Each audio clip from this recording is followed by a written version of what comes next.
ახალგაზრდებს სისტემატურად ასწავლიან, რომ ზულდეთ საკუთარი ქვეყანას, ზულდეთ საკუთარი კულტურას, ზულდეთ ის საზოგადოება, საიდანაც ისინი მოდიან. რა თქმა უნდა, ჩვენ კონკრეტულად ახალგაზრდა მამაკაცებზე ვსაუბრობთ, რომლებმაც როგორც შეამჩნიეთ, პოლიტიკურად ძალიან შეიცვალნენ და ამის მიზეზი არსებობს. გულწრფელად რომ ვთქვათ, ჩვენც ნაწილობრივ პასუხისგებლები ვართ. მოდით ვნახოთ, რას ამბობს გლენ ბეკი ამაზე. კეთილი იყოს თქვენი მობრძანება და pushback-ში. დაარწმუნდით, რომ დააჭირეთ გამოწარის ხილაკს და ჩართეთ შეტყობინებები, რაც მიიღოთ ინფორმაცია შემდეგ ვიდეოებზე. გააზიარეთ ვიდეო, გააკეთეთ ის, რაც საჭიროა, რომ ჩვენ შევძლოთ წინააღმდეგობის გაგრძელება. მადლობა, რომ აქ ხართ. თუ თქვენ მშობელი ან ბებია ბაბუა ხართ, მინდა ყურადღებით მოусმინოთ აქ. ჩვენ ვართ ხალხი, რომელმაც საკუთარი ისტორია დაკარგა. დაუკარგეთ ის ძაფი, ვინც ვართ და როგორ მოვედოდით აქამდე. ადამიანებს აუცილებლად უნდა გქონდეთ ისტორია.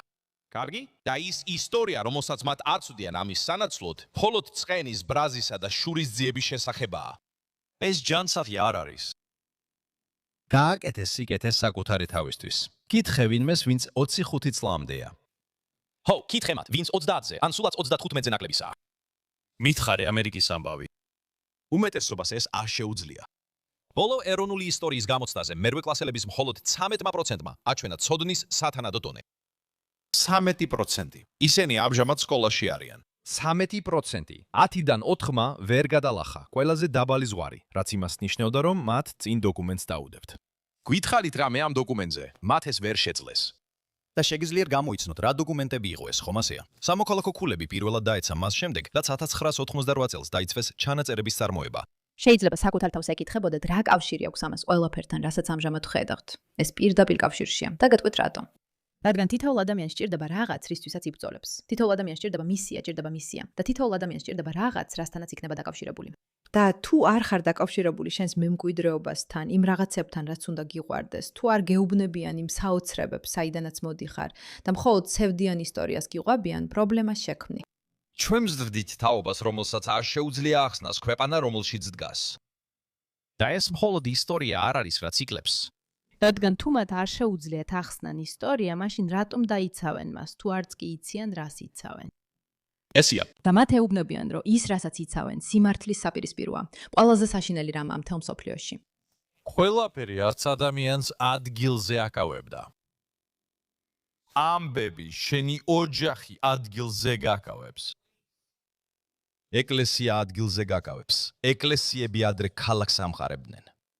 ეხლა ჩვენგან ნახევარზე ნაკლები ეკლესიის მრევლს ეკუთვნის. გალაპის კვლევამ ყველაზე დაბალი მაჩვენებელი აჩვენა, მას შემდეგ რაც 1927 წელს ამ კითხვაზე პასუხის გაცემას დაიწყეს. შემდეგ მეგობრობა. ადრე ისინი ადგილზე გაკავებდნენ. 1990 წელს ამერიკელთა მხოლოდ 3%-მა თქვა, რომ საერთოდ არ ყავდა ახლო მეგობარი. 3%. საერთოდ არ ყავდა ახლო მეგობარი. ეს გულსატკენია. მილიონებში 3% ძალიან ბევრ ადამიანს ნიშნავს. ყველას უნდა ყავდეთ მეგობრები. შენ ყავს მეგობრები. იმედი მაქვს, ყავს მეგობრები. ეხლა 12%. პროცენტი ადამიანებისა ფიქრობს, რომ მათ არ ყავთ მეგობრები. რა თქმა უნდა, ამიტომ გაბრაზებულები იქნებიან. რა თქმა უნდა, ამიტომ გულდაწყვეტილები იქნებიან. მეგობრობა აუცილებელია. მე მიყვარს ჩემი მეგობრები. 1980-დან წლიდან ჩვენ ნელა არ დავშორდით ერთმანეთს. ერთ თაობაში გამოვიფითითეთ. ამიტომ, რა თქმა უნდა, მარტოები ვართ. ქირურგთა გენერალმა თქვა, რომ ეს მარტოობის ეპიდემიაა. მან სტატისტიკა მოიყვანა. თქვა, რომ იზოლაცია ადამიანის სხეულს დაახლოებით ისევე აზიანებს, როგორც დღეში 15 სიგარეტის მოწევა. მარტოობა. ადრე ამერიკაში ყველაზე მარტო ადამიანები ხანდაზმულები იყვნენ. ეხლა აღარ არის ასე. ეხლა ეს 30 წლამდე ასაკის ადამიანებია. ყველაზე ტექნოლოგიურად განვითარებული, ყველაზე დაკავშირებული, ყველაზე ინფორმირებული თაობა, რომელიც ოდესმე არსებობდა, ასევე ყველაზე მარტოსულია, რაც კი კაცობრიობას შეუქმნია. მოიცადეთ ერთი წამით. სცადეთ ეს ყველაფერი ერთდროულად გაიაზროთ და შემდეგ თქვით, როგორ ფიქრობთ, რა ემართებათ ჩვენს ბავშვებს? არ არსებობს საერთო ისტორია, დაცლილი ეკლესიები, დაცლილი კლუბები, მეგობრობის დეფიციტი, მარტოობა, რომელსაც ექიმები ჯანმრთელობის საგანგებო მდგომარეობად მიიჩნევენ. ეხლა წარმოიდგინეთ, რომ ამ ყველაფერში იბადებით. თქვენ აღარ იცით ყველაფერი ის, რაც ადრე იცოდით. წარმოიდგინეთ, რომ ერთ დღეს ეს ქვეყანა თქვენ გადმოგეცემათ. ხედავთ, სწორედ ეს არის საინტერესო. თუ ვინმეს მარტო დატოვებთ, რომ უბრალოდ უბედური იყოს და ამ საშინელ რაღაცებში რაც ასწავლეს, იცხოვროს და გაიზარდოს, ან რასაც ისინი სოციალურ მედიაში ხედავენ, მაშინ თქვენ მისცემთ საშუალებას ამ ადამიანს გახდეს უბედური ზრდასრული. და მე არ გულისხმობ მხოლოდ იმას, რომ ისინი უბრალოდ ცევდიანები ან დეპრესიულები არიან. გულისხმობ მათ ქმედებებს, გულისხმობ მათ მადლიერებას, გულისხმობ მათ ღირებულებათა სისტემას. თუ ხარ ადამიანი, რომელსაც არ ყავს სხვა, ვისთანაც შეიძლება დაკავშირება, ან არ გაქვს მადლიერება და დაფასება შენი ცხოვრების მიმართ და მუდმივად მარტოობას გრძნობ, რა თქმა უნდა, რადიკალურ მარგინალურ იდეებს მიეკეთლები, თუ ისინი გაძლევენ კავშირის შეგრძნებას. სწორედ ამას აკეთებენ სხვათა შორის ეს პოდკასტერები. ისინი ესაუბრებიან ყველა იმ ახალგაზრდას, ვინც თავს მარტო გრძნობს, ვინც მიხვდა, რომ რაღაც ნამდვილად არასწორია მათ გამოცდილებაში. და პოდკასტერები არასწორად განსაზღვრავენ პრობლემას. ისინი ეუბნებიან მათ, რომ თუ გრძნობთ რაღაც არასწორია თქვენ ცხოვრებაში, ეს მთავრობის ბრალია, ან ამის, ან იმის ბრალია. და ასე ხდება, რომ ეს ადამიანები ამბობენ, ისინი მართალნი არიან. მინდა ამ ისტორიის ნაწილი ვიყო, მინდა ამისთვის ვიბრძოლო. მინდა რაღაცის ნაწილი ვიყო, რადგან ჩვენ როგორც ადამიანები რაღაცის ნაწილი უნდა ვიყოთ. მაგრამ ამის ნაცვლად თითქოს შევეგუეთ იმ ფაქტს, რომ ჩვენ შვილებს აქვთ სოციალური მედია, როგორც არის, და ჩვენ არ ჩავთეთ ისინი თავიანთ საზოგადოებებში. არ მივეცით მადლიერების უნარები და არ ვაჩვენეთ, როგორი შეგრძნებაა ნამდვილი კარგი მოგონებები. გულისხმობ, შემიძლია ზუსტად გითხრათ, რომ ჩემი ყველა კარგი მოგონება, ყველა დაკავშირებულია სხვა ადამიანებთან, იმ ადამიანებთან, ვინც მიყვარს და ვისცეც ვზრუნავ. და თუ ამ გამოცდილებას ართმევ და ძარცვავ, რა თქმა უნდა, ქმნი გულგატეხილ დამსხვრეულ ადამიანებს, რომლებიც ექსტრემისტულ იდეოლოგიებს ებმებიან, რადგან იქ იღებენ ამ გრძნობას. შენ არც კი იცი სათხარ, არ გაქვს რუკა. მეც კი ასახელებ ვინ არის შენი ხალხი. არც მაგიდასთან არის, არც ერთ მაგიდასთან არ არის შენთვის ადგილი შენახული. ხელში მხოლოდ ეკრანი გიჭირავს და 1000 უცნობი მზადა გითხრას, ვინ უნდა იყო. აი ესეთ ნიადაგზე დგანან ჩვენი შვილები. ეს მათ არ გაუფუჭებიათ. ნუ დაადანაშაულებთ. ეს მათ არ გაუფუჭებიათ. ეს მემკვიდრეობით მიიღეს.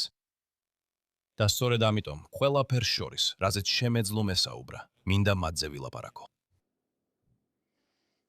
რადგან ჩვენ ყველამ რაღაცები ვიცით, მაგრამ შეიძლება დრო და დრო დაგვავიწყდეს. ბავშვებმა არ იციან ვინ არიან. მართლა არ იციან. ჩვენ გგონია რომ იციან, მაგრამ სცადეთ გაიხსენოთ, რამდენი რამ გეგონათ საკუთარ თავზე. ისინი არ უნდა იცოდნენ ვინ არიან 19 წლის ასაკში. არც 16 წლის ასაკში უნდა იცოდნენ. მით უმეტეს 11 წლის ასაკში არა. და ახლა სწორედ ამ ასაკიდან იწყება ყველაფერი. 11 უკვე დიდიც გია. იდენტობა ის არ არის, რაც ბავშვებს აქვთ.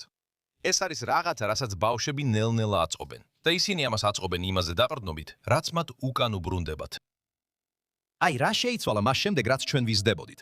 როცა ჩვენ ვაშენებით საკუთარ თავს, სარკეებიც მეგობრი ჩვენი მეგობრები იყვნენ. გახსოვს, რას გეუბნებოდა დედა შენი ყოველთვის? მაჩვენე შენი მეგობრები და მე გაჩვენებ შენს მომავალს. ეს იყო ჩვენი მეგობრები, ეს იყო ჩვენი ოჯახი, ეს იყო მწვრთნელი, ეს იყო მასწავლებელი, ეს იყო მღვდელი. დღეს შენი ქალიშვილი 12 წლისაა და ის ხელში სარკეს იჭერს 8 ან 9 საათი ყოველ დღე.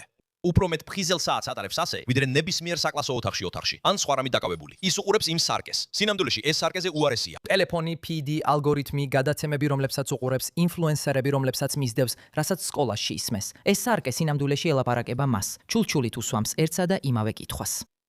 აი ეს არ შენ ხომ ასეა? ეს ხარ შენ. აი ეს ხარ შენ ხომ ასეა? ან კიდევ უარესი, აი ესეთად ცდილობენ რომ გაქციონ. და ეს ხო საშინელება არა? ყველაფერი რაც ხარ საშინელება არა? საშინელი ხარ, უშნო ხარ, მსუქანი ხარ, უმნიშვნელო ხარ, არავის აინტერესებ, არასდროს გახდები მნიშვნელოვანი. შენ ვერასდროს შეძლებ რაიმე გააკეთო ჩვენი საზოგადოებისათვის. ჩვენი საზოგადოება განწირულია, ყველაფერი განწირულია. ამ ხმაურის ნაწილი უბრალოდ ხმაურია. კომპანიები ცდილობენ რაღაცები მიყიდონ. კარგი, ჩვენც ასე გავიზარდეთ. მაგრამ ზოგიერთი ხმა, რომელიც თქვენ შვილებს აღწევს, შემთხვევითი არ არის. კარგი. არსებობენ ადამიანები, რომლებიც ზუსტად იციან რას აკეთებენ. მათ აქვთ ხედვა, როგორი უნდა გახდეს თქვენი შვილი. ისინი მომთმენები არიან და მათ თქვენი ნებქენი ნებართვა არ უკითხავთ. თქვენზე არ ზრუნავენ. გეუბნებით, შეწყვიტეთ იმის ფიქრი, რომ ყველაფერი, რაც იმ ეკრანიდან და საკლასო კარის მიღმა შემოდის, ნეიტრალური აურია. ეს საერთოდ არ არის ნეიტრალური. წარმოიდგინეთ ეს. ბავშვი, ვიდრე თქვენ გონიათ, ჯერ კიდევ ჩამოყალიბების პროცესშია. სურავს ხმების ზღვა, ათასობით ხმის ოკეანეში. და შემდეგ ამ ხმებიდან ერთ-ერთი წინ გამოდის და მთელ პაკეტს თავაზობს. დასრულებული იდენტობა. აი ეს ხარ შენ. და შემდეგ ამბობს, კეთილი იყო შენი მობრძანება. ჩვენ გვიპოვე, აქ ვართ. ქუჩებში ვიკრიბებით, ვაპროტესტებთ.